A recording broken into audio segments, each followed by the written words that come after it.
Invertir como un profesional Draco TV no representa un servicio de inversión, no representa un servicio auxiliar, tampoco ofrece ningún tipo de asesoramiento financiero o de inversión personalizado y cualquier opinión expresada por mí aquí en este canal y en este vídeo es simplemente de carácter totalmente educativo y nunca debe interpretarse como una confirmación para comprar o vender cualquier activo financiero. Soy Kim Abril, fundador de este canal y también fundador y gestor de Draco Global SICAP de la gestora barcelonina Jesuris Asset Management. Esta actualización, tesis de inversión en Grifols, ha sido elaborado con material de la propia empresa, material propio, documentos de competidores, proveedores y clientes y modelos propios de valoración. Los precios objetivo mostrados en esta actualización son estimaciones propias de Draco Global y cada inversor debe realizar su propio análisis, su propia valoración y tomar sus propias decisiones. Buenas noches, bienvenidos una vez más a este club de inversión donde realizamos tesis de inversión y en este caso actualizaciones de compañías que bien nos gustan o tenemos en cartera en Draco Global SICAP o bien pensamos que pueden ser interesantes. Grifols es una posición antigua ya, que la cotización sigue pues un 40% por debajo de máximos históricos, concretamente en la clase B. Y me ha parecido interesante en este momento realizar una actualización que espero que os guste. Ya veréis que es una actualización diferente. Sobre esta compañía, os recuerdo que os dejo una lista aquí arriba, perdonar, aquí arriba en el club de inversión, donde pues con frecuencia quincenal vamos colgando tesis de inversión sobre compañías, repito, que nos parecen interesantes, pero donde tratamos de explicar esa tesis a través de indicadores KPI con información que sea non-consensus y tratar de aportar algo diferente a lo que explica el consenso de analistas. Nunca realizamos nuestras valoraciones con las estimaciones del consenso de analistas y siempre aplicamos modelos Tier 2 o descuentos de flujos de caja para calcular esas valoraciones y siempre a través de indicadores KPI, Key Performing Indicators. Lo hemos hecho ya con XPEL, con Paysign, con Tesla, lo hacemos en este caso en Grifols y lo seguiremos haciendo con más compañías.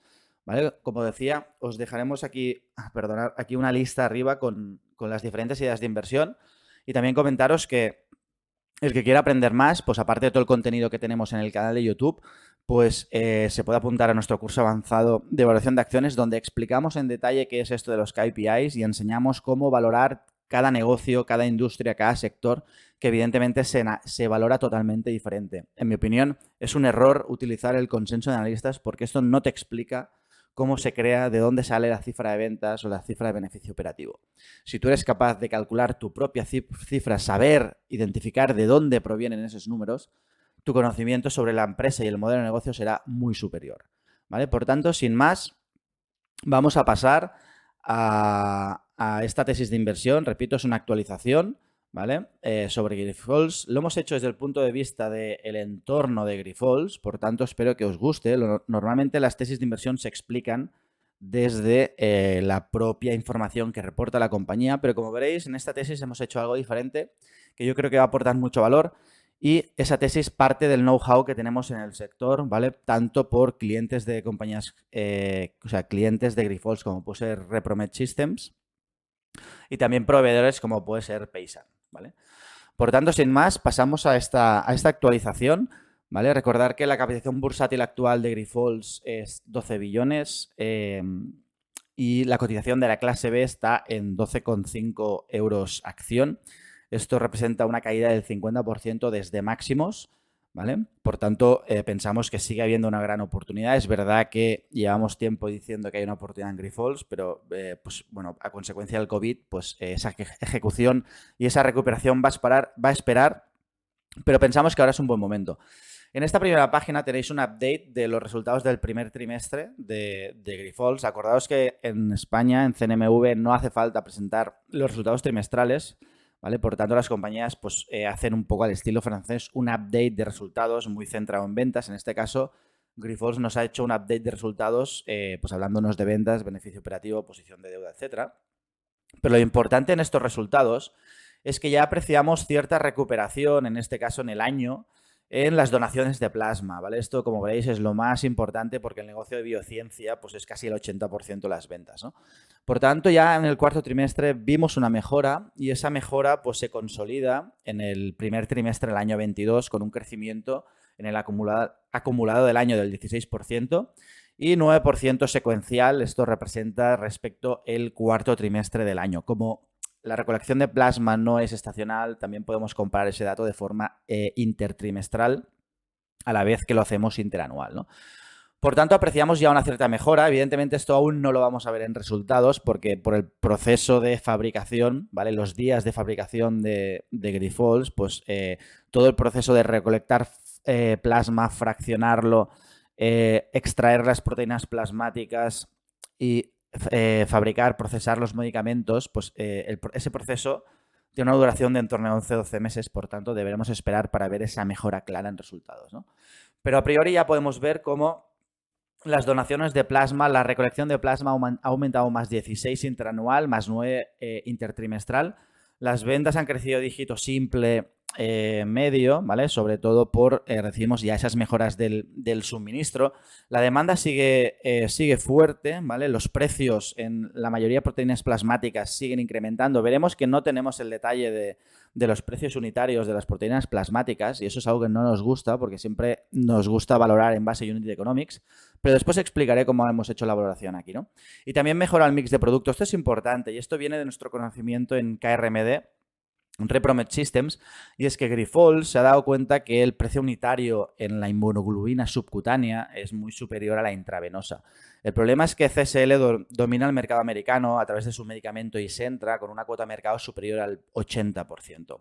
Ese es un problema que ha tenido Grifols, ¿vale? Que ha invertido tarde en este producto, pero ahora está tratando de ganar cuota de mercado, aún está por debajo del 10%, ¿vale? Pero esa mejora de mix, que básicamente es pasar de intravenosa a subcutánea, pues debería beneficiar a Grifols en el futuro, ¿no? Como os decía, la IG subcutánea pues lidera el crecimiento.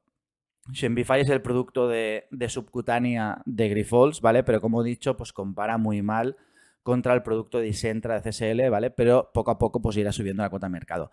El margen EBITDA también pues poco a poco se debía recuperar, ¿vale? Tanto por la vía de crecimiento de ventas como por ahorro de costes, ¿vale? Acordaos el plan que tiene Grifols de ahorro anual de costes, y también pues por ese apalancamiento operativo que aún a pesar de la inflación y la mayor compensación a donantes, acordaros que durante la pandemia se llegó a pagar hasta $100 a los donantes para que acudieran a los centros de donación a donar plasma. Evidentemente esos precios ya se han reducido, ¿vale? Pero ha habido mucha presión, inflación de costes, ¿vale? Por el hecho de pagar precios muy altos a los donantes. Muy bien, lo que hemos visto en resumen en este primer trimestre es que las aperturas, los centros de plasma ya están en torno a 366. Han habido nuevas adquisiciones de centros de plasma y Grifols. Grifols ha aprovechado la crisis para consolidar su posición de dominio. Ya es el número 1 en extracción de plasma y en volumen en Estados Unidos.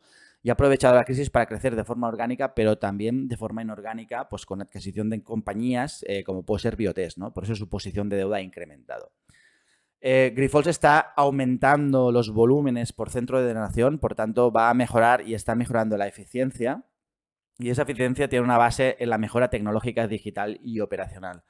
Por tanto, es verdad que Grifols se ha endeudado en esta crisis, pero las compañías que dominan el mercado, que tienen posiciones dominantes fuertes, con fuertes barreras de entrada, como es el mercado del plasma, aprovechan las crisis para consolidar su sector. Después veremos que Grifols pues, ya está en una cuota de mercado del 30%.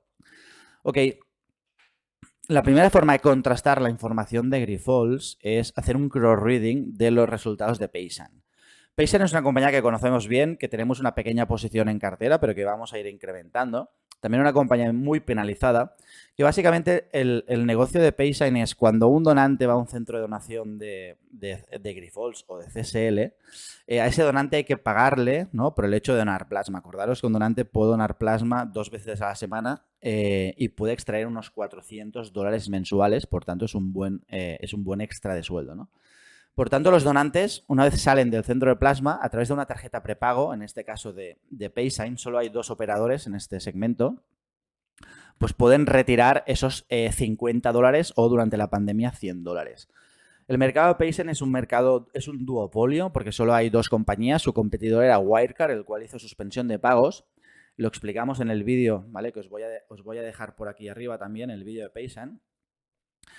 Por tanto, es un negocio muy, muy interesante que conocemos bien por nuestro expertise en Grifols, pero también porque hemos hablado muchas veces con el management de Paysign. Por tanto, queríamos ver en ese proveedor, en este caso de tarjetas prepago, para que los donantes puedan extraer esos $50, pues queríamos ver cómo estaban evolucionando las ventas, tanto del último trimestre, que reportó la semana pasada, como del cuarto.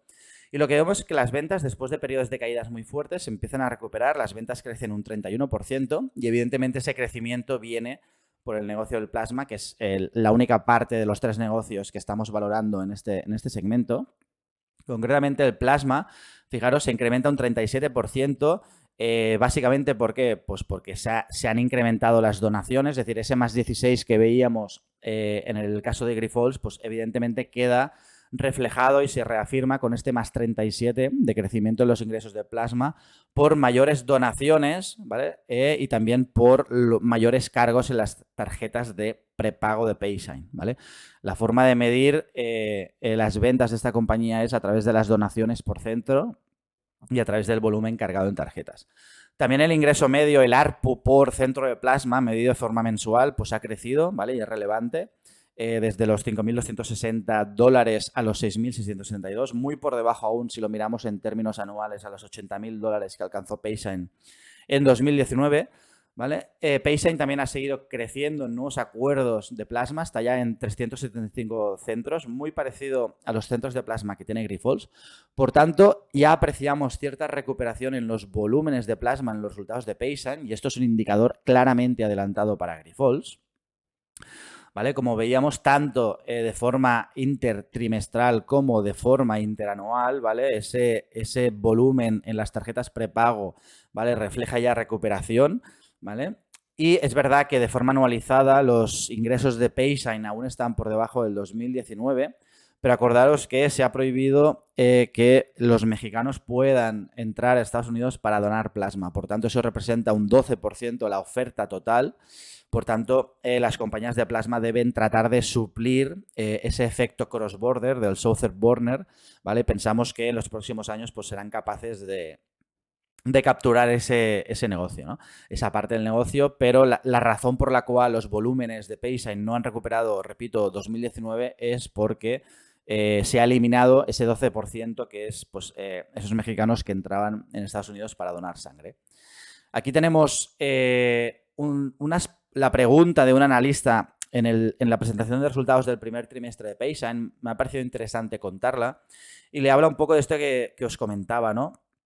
Que los resultados de Paysign a nivel de ventas en plasma aún siguen por debajo del 2019 y le preguntaba un poco pues, a Jeffrey Baker, ¿vale? Que es el CFO con el que hablamos pues, bastantes veces, un poco cuál era su opinión, ¿no? Y si esto era un problema realmente y un poco pues cómo estaba viendo el tráfico a los centros de donación, ¿no? Pues Jeffrey le respondía a Gary que sí, que sigue habiendo un problema con, ¿vale? El Southern Border, que como repito, es esa parte de mexicanos que pasan a Estados Unidos para donar sangre. Eso representa, pues creo que hablaba del 10%, fijaros aquí, por tanto vamos a seguir teniendo ese problema en los próximos trimestres. Pero también es verdad que aún hay un déficit de empleados en los centros de donación, por tanto, los donantes que van a los centros tienen que esperar un periodo más largo del habitual para poder donar sangre, ¿vale? Y eso hace que la gente pues aún no esté acudiendo en masa, ¿vale? Pero en todo caso sí que pues Jeffrey nos dice que sí que ya se está viendo una buena tendencia, ¿no? Que viene reafirmado en estos números que hemos visto antes. Por tanto, aunque no es verdad que el negocio funciona al 100%, pues poco a poco, ¿vale? La industria se está recuperando, ¿vale? Aquí teníamos otra pregunta, en este caso de la transcript del cuarto trimestre, donde ya, pues en este caso el CEO Mark Newcomer, con el cual también pues, hemos hablado varias veces, ya nos hablaba pues, de esa recuperación, en ese caso del más 12,5%, ¿vale? De forma interanual y más 4,6% de forma trimestral. Por tanto, llevamos 2 trimestres donde vemos cierta recuperación y eso tiene mucho sentido con los resultados del primer trimestre que hemos visto en Grifols, ¿no? Otra forma de analizar los resultados de Grifols es analizar los resultados de Repromed Systems. Repromed Systems es una compañía que fabrica y vende dispositivos médicos Y esos dispositivos médicos son utilizados para inyectar inmunoglobina, en el caso de Repromet, inmunoglobina subcutánea, ¿no? Como he explicado alguna vez en otros vídeos, el mercado de la inmunoglobina se utiliza para tratar enfermedades del sistema inmunitario. Las proteínas plasmáticas, los medicamentos que realiza Grifols y CSL, se utilizan para tratar un segmento de la población que tienen un problema relativo al sistema inmunitario, y el único tratamiento que existe a día de hoy, por tanto no hay un producto sustitutivo a corto plazo y a medio plazo que pueda hacer daño a estas compañías, es a través de la inyección de inmunoglobina, primero intravenosa y ahora subcutánea. ¿Por qué subcutánea? Pues porque los efectos secundarios son mucho menores que en la intravenosa. El paciente no necesita ir al hospital, sino que puede desde casa autoadministrarse el medicamento. Y Coru Medical, en Estados Unidos, Repromet Systems, tiene un dispositivo que se llama Freedom 360, que es un dispositivo low cost porque es mecánico, no es electrónico. En nuestro contraste de información, cuando fuimos a hablar en la Vall d'Hebron con el doctor Pere Soler Palacín, pues nos dijo que en Europa ese dispositivo pues no funcionaba porque como la sanidad está subvencionada, pues los hospitales preferían dispositivos electrónicos donde la inyección de inmunoglobina subcutánea era mucho más fluida, no tenía altibajos, pero en Estados Unidos, al no estar subvencionada y la medicina pública, evidentemente pues las personas optan por el dispositivo más barato, y en este caso es ese dispositivo mecánico donde, repito, Repromet Systems a través de su Freedom 360 tiene un 40% de cuota de mercado. Pues lo que hemos hecho es ver cómo van esa venta de dispositivos, pero también lo que se llama esos scripts, es decir, las prescripciones médicas para que los pacientes puedan inyectarse inmunoglobina subcutánea, ¿vale? SCIG se refiere a inmunoglobina subcutánea. Pues lo que vemos es que en el primer trimestre las prescripciones médicas para inyección de inmunoglobina subcutánea a los pacientes de PIDD y CIDP han incrementado interanualmente un más 15 y de forma intertrimestral un más 7. ¿Vale? Y aquí hay dos efectos. Una, la recuperación otra vez de los volúmenes que permite pues, inyectar más, pero sobre todo la conversión de pacientes desde inyección intravenosa a inyección subcutánea. He hablado otras veces de esta tendencia, que es una tendencia secular de crecimiento, un mercado escalable muy, muy interesante.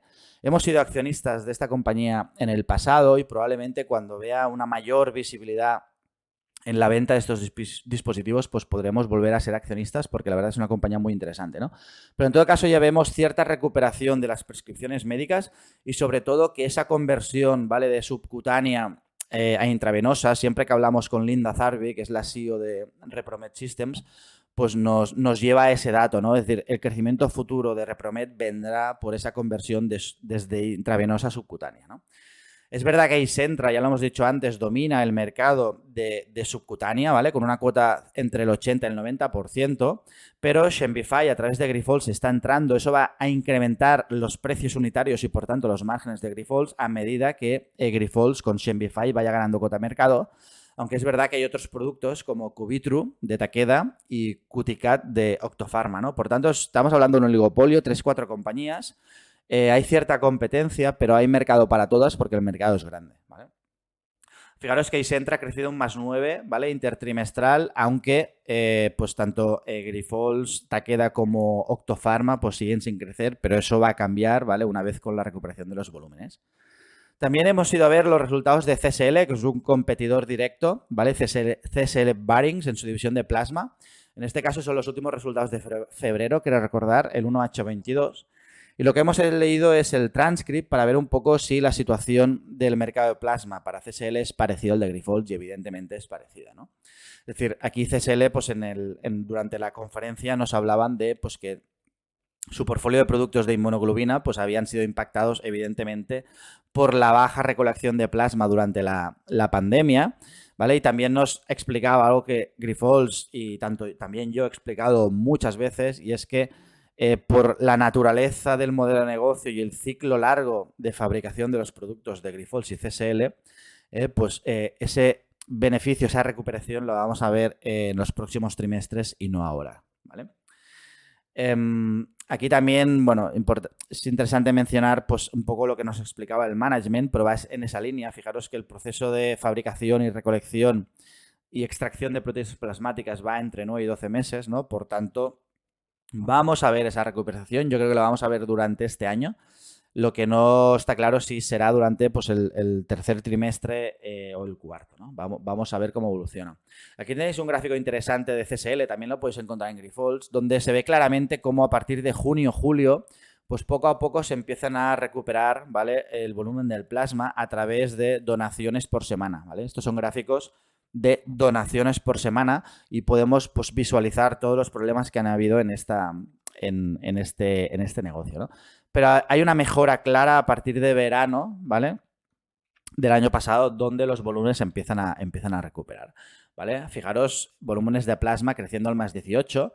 Y es importante saber y recordar que CSL, que es un competidor directo en el negocio de plasma de Grifols, cotiza casi a 40 veces beneficios. Acordaros que Grifols está muy penalizada, ¿vale? Y cotiza, lo digo de memoria, pero creo que a 12, 13 veces beneficios. Por tanto, no tiene sentido ese gap tan grande entre Grifols y CSL que pensamos que se va a estrechar, ¿no? Por tanto, ¿por qué existe una oportunidad en Grifols? Pues primero porque, como decíamos, Grifols ha aprovechado la COVID-19 para consolidarse como empresa número 1 por cuota de mercado en recolección de plasma en Estados Unidos, pero aparte ha crecido fuera de Estados Unidos. Por tanto, su dependencia del mercado americano, que aún sigue siendo alta, no es tan alta como antes de la COVID. La compañía está ya en 400 centros de donación de plasma, muy parecido a los acuerdos que veíamos con Paysign, ¿vale? De 379, creo recordar.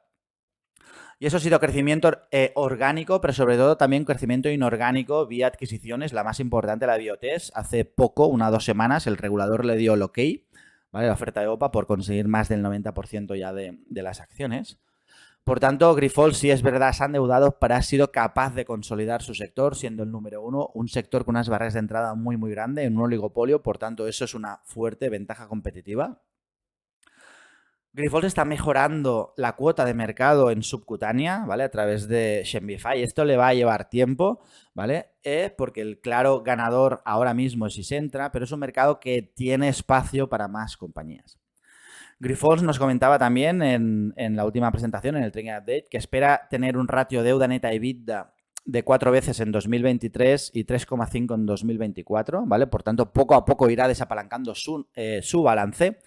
No me preocupa el que Grifols esté muy endeudada. Es verdad que en compañías pequeñas, Draco Global nunca invierte en compañías endeudadas, pero Grifols primero es una compañía grande y segundo es una compañía que, si quitamos evidentemente la COVID, estamos hablando de un sector que crece a una tasa de crecimiento compuesto anual del 8-9%, estable, con ventajas competitivas en un oligopolio. Por tanto, no nos preocupa en este tipo de compañías que disponen de estas ventajas competitivas, pues que la compañía esté endeudada, ¿vale?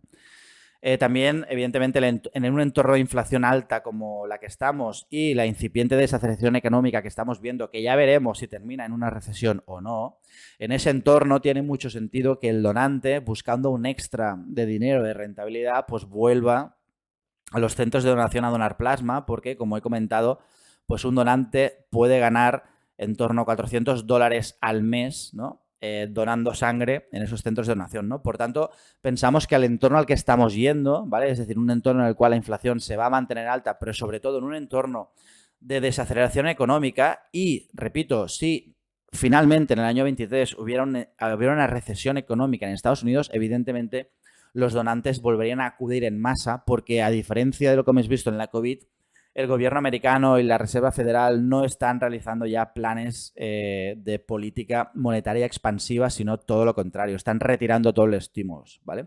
Por tanto, ante una recesión y ante la falta de estímulos, esos cheques que se regalaron 2 veces a los taxpayers americanos, eso no se va a volver a repetir, ¿vale? En principio, por tanto, esas 2 situaciones, inflación alta, mejor dicho, esas 3 situaciones, inflación alta, desaceleración económica o recesión, y el que ya no exista un cheque, debería incentivar pues el tráfico de donantes en los centros de donación.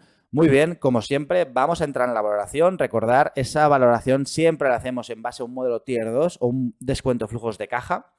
En ese caso, siempre ambos modelos a través de variables KPI, ¿vale? No utilizamos el consenso de analistas para realizar nuestras valoraciones. Y los KPIs que hemos utilizado en este caso en Grifols pues son varios, aquí os hemos puesto algunos. Los números de centros de plasma, ¿no? El número de centros de donación que tiene Grifols, el ARPU, el ingreso por centro, la capacidad de fraccionamiento de plasma medido con millones de litros de plasma, los litros de plasma por centro y el EBIT, sobre todo importante, por litros de plasma, porque la compañía no nos permite calcular, estimar las ventas porque no nos ofrece toda la información, ¿vale? Como he dicho, calculamos nuestro precio objetivo en base a un modelo Tier 2, ¿vale? O un modelo de descuento de flujos de caja. Pues vamos a entrar en ello y para ello, evidentemente, siempre tenemos que hacer unas primeras hipótesis para plantear ese escenario, ¿vale? Acordaros que, dejarme decir que estamos en medio de la segunda edición del curso avanzado, lo tenéis aquí abajo, en el pie de página del slide, ¿vale? A finales de mayo de este mes termina la segunda edición del curso avanzado. Por tanto, aquellos que quieran apuntarse a la tercera edición del curso avanzado, que va a tener lugar en octubre y en noviembre del año 22, yo creo que sin duda estamos ante una de las mejores formaciones online y en directo del momento, ¿vale? Curso avanzado en valoración de acciones. Si queréis apuntaros a esta tercera edición, si queréis guardar vuestra plaza, pues contactarme por WhatsApp o bien a través de la página web del curso, lo tenéis en el link, ¿vale? En el link de la descripción. Os podéis apuntar para guardar vuestra plaza. Recordad que las plazas están limitadas, por tanto, siempre se agotan las plazas desde que empezamos este curso. Por tanto, si queréis aprender a valorar, como lo hacemos en estos vídeos, en este club de inversión, si queréis analizar, entender un 10K en detalle, en fin, si queréis incrementar vuestro nivel de análisis y vuestro éxito en las inversiones, pues os invito a que os matriculéis. Repito, la tercera edición del curso avanzado tendrá lugar en los meses de octubre y noviembre de este año 22. Muy bien, vamos a valorar Grifols. ¿Vale? Lo primero es que de cada 5 litros de sangre que tiene en media una persona de 70 kilogramos, 3 litros son plasma, ¿vale? Por tanto, primer punto que debemos tener en cuenta. Fijaros en este segundo dato. Para poder tratar a un paciente a lo largo de todo un año, necesitamos 130 donaciones de plasma, ¿vale? Para enfermedades de PIDD y 465 para enfermedades secundarias o CIDP. Por tanto, es muy importante que estos centros de donación recolecten plasma, porque como veis, para cada uno de los pacientes se requiere un gran volumen de donaciones de plasma. Por tanto, evidentemente, el factor escala aquí funciona, ¿no? Cuanto más plasma tenga una compañía, es decir, cuanto más centros de donación tenga y más plantas de fraccionamiento, pues mayor ventaja competitiva va a tener esta compañía, es decir, mayor ventaja en costes, ¿vale? Por tanto, dicho esto, lo importante, nos tendremos que centrar al analizar estas compañías, pues Grifols, CSL, Takeda, Octopharma, etcétera, en su capacidad de fraccionamiento de plasma medido como millones de litros de plasma. En el caso de Grifols ya nos has anticipado que van a llegar a 20 millones, ¿vale? 21, 22. Por tanto, ese va a ser el número con el que partamos, ¿vale? Capacidad de fraccionamiento de plasma, 20 millones de litros de plasma. Hemos dicho que vamos a valorar la compañía a partir del EBIT. En esta ocasión no lo vamos a hacer a través de las ventas y la razón es que pues para calcular las ventas de esta compañía, evidentemente calcularíamos el volumen, la capacidad de fraccionamiento de plasma por el precio unitario de cada una de las proteínas plasmáticas más el mix de producto. El problema es que Grifols no desglosa el precio unitario de sus proteínas plasmáticas, ¿vale? De albumina, intravenosa y subcutánea, inmunoglobina, albumina, alfa 1 y factor 8. Entonces, al no proporcionar el precio unitario medio de estas proteínas y el volumen de cada una de ellas, pues evidentemente es más difícil, ¿vale? Estimar las ventas de la empresa, ¿no? Pero lo que hemos hecho es estimar el EBIT por litro, ¿vale? Porque sí que conocemos la capacidad de fraccionamiento en millones de litros de plasma y sí que conocemos el EBIT por división, en este caso biociencia, ¿no? Recordaros que Biociencia representa el 77% de las ventas. En hospitales, que es una compañía que aún no tiene beneficio operativo positivo, se puede esperar que en el futuro entre en números positivos. Hemos estimado que sigue siendo 0, ¿vale? Y hemos proyectado crecimientos de dígito simple en los otros dos segmentos, sobre todo en diagnóstico, ¿vale? Que es un segmento con márgenes interesantes. Para valorar la compañía hemos aplicado un múltiplo de 20 veces beneficio, que sigue siendo un múltiplo muy por debajo, como hemos visto, el múltiplo de CSL, que está en 40 veces beneficios. Muy bien, en pantalla tenéis la exposición por ventas de segmentos.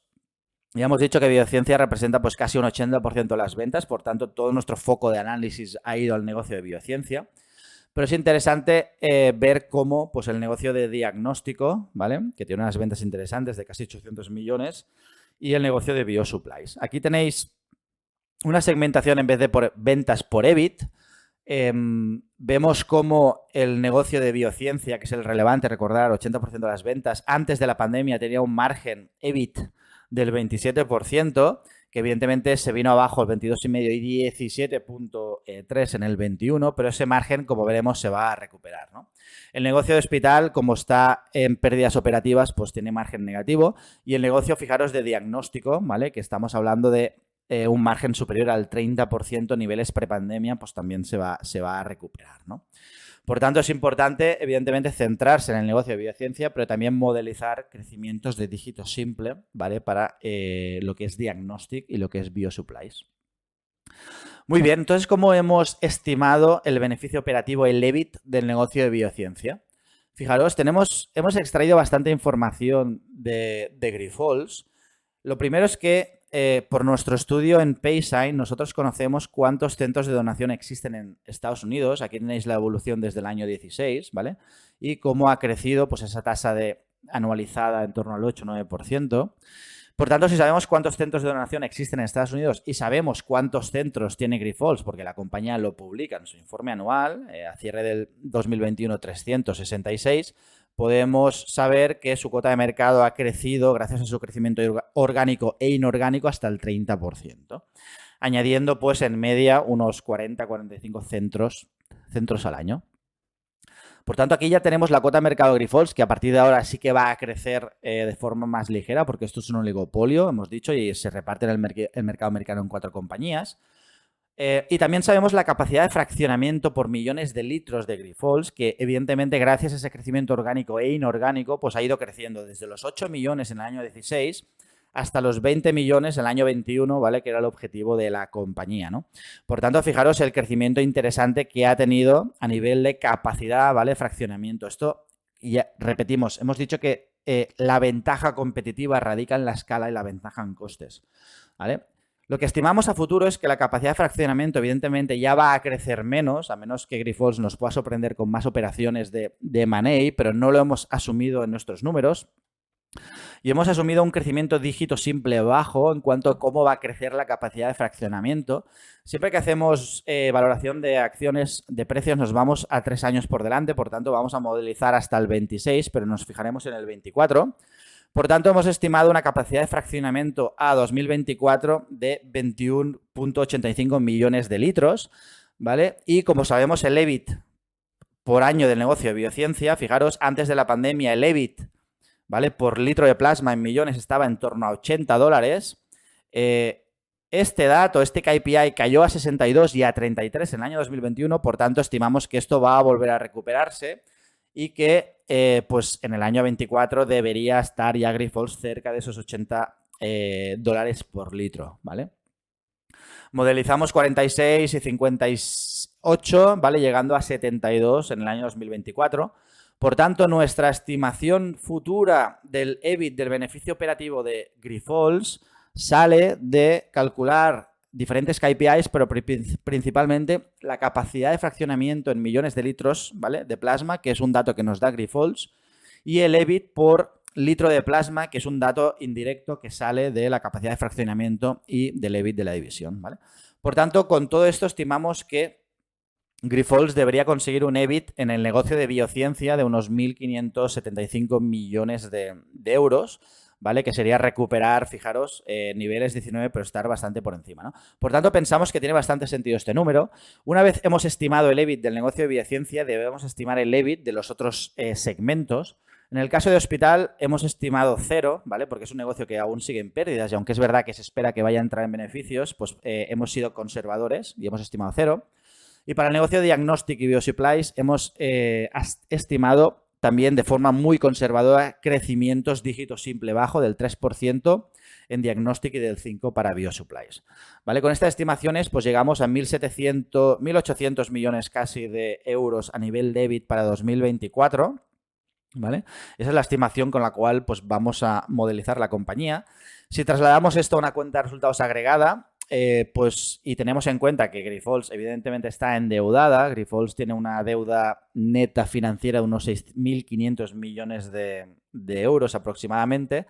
Viendo el informe 10K del año pasado, intuimos que su coste de la deuda promedio está en torno al 3%. Hay que recordar que el 60% de la deuda de Grifols es a tipo fijo y el resto es a tipo variable. Por tanto, hemos hecho un número aproximado y eso nos lleva a que el tipo medio estaría en el 3%.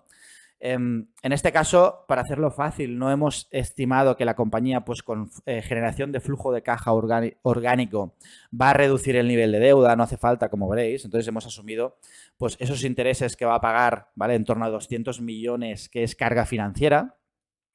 Una vez tenemos el beneficio operativo antes de impuestos, ¿vale? Le hemos ajustado por una tasa impositiva en torno al 23-24%.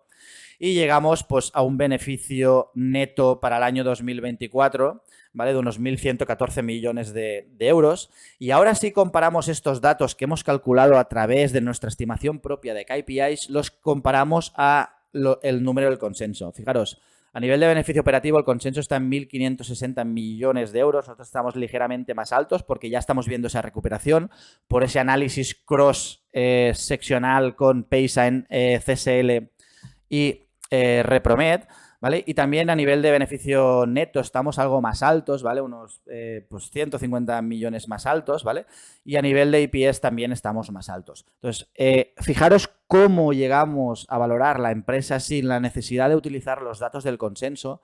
Este número no nos dice nada por sí solo, a menos que sepas calcular de dónde proviene ese número. Insistimos mucho en esto. El que quiera aprender más, pues se puede matricular al curso avanzado y se hará experto en valoración de negocios. Por tanto, ya en la parte final hemos aplicado un múltiplo de valoración promedio de PER de 20 veces. Nos parece razonable, ¿vale? Fijaros que el múltiplo promedio de PER a lo largo de la historia en Grifols es de 21 veces, máximo de 28, mínimo de 14. CSL, como hemos visto, cotiza casi a 40 veces. Por tanto, aplicar un múltiplo de 20 veces nos parece razonable. La deuda neta dividida por el número de acciones es aproximadamente de 10 euros por acción, ¿vale? Por tanto, esto lo vamos a restar a la valoración. Por tanto, nuestro modelo Tier 2 arroja una valoración casi de 23 euros para la clase B, lo que respecto al precio actual de 12,42 euros representa un potencial alcista del 84%. ¿Vale? O un PER de salida de 7-8, por tanto nos parece una valoración muy interesante, un potencial muy interesante en una compañía que ha sabido muy bien aprovechar la situación actual, ¿vale? Aquí tenéis el coste de la deuda y el dato de deuda financiera neta que hemos utilizado para calcular este precio objetivo, ¿no? Por tanto, hasta aquí la idea de Grifols. Espero que os haya gustado mucho. Si os gustan estos vídeos, por favor, suscribiros al canal, suscribiros al club. Os vamos a dar más información sobre todo lo que estoy haciendo para crear un club real de inversión, no con ámbito español, ya lo anticipo, sino con ámbito global, ¿vale? No puedo dar más información por ahora, pero estar atentos, ¿vale? Porque os invito a todos a que veáis estos vídeos si queréis aprender realmente a valorar compañías, ¿vale? En este caso hemos explicado Grifols, ¿vale? Pero suscribiros al canal, darle like, suscribiros al curso, la tercera edición octubre-noviembre, ¿vale? Y como siempre, seguiremos siguiendo vídeos, ¿vale? Vamos a ver en cuál será la propia compañía. Espero que os haya gustado esta actualización en Grifols y un saludo, me despido, buenas noches.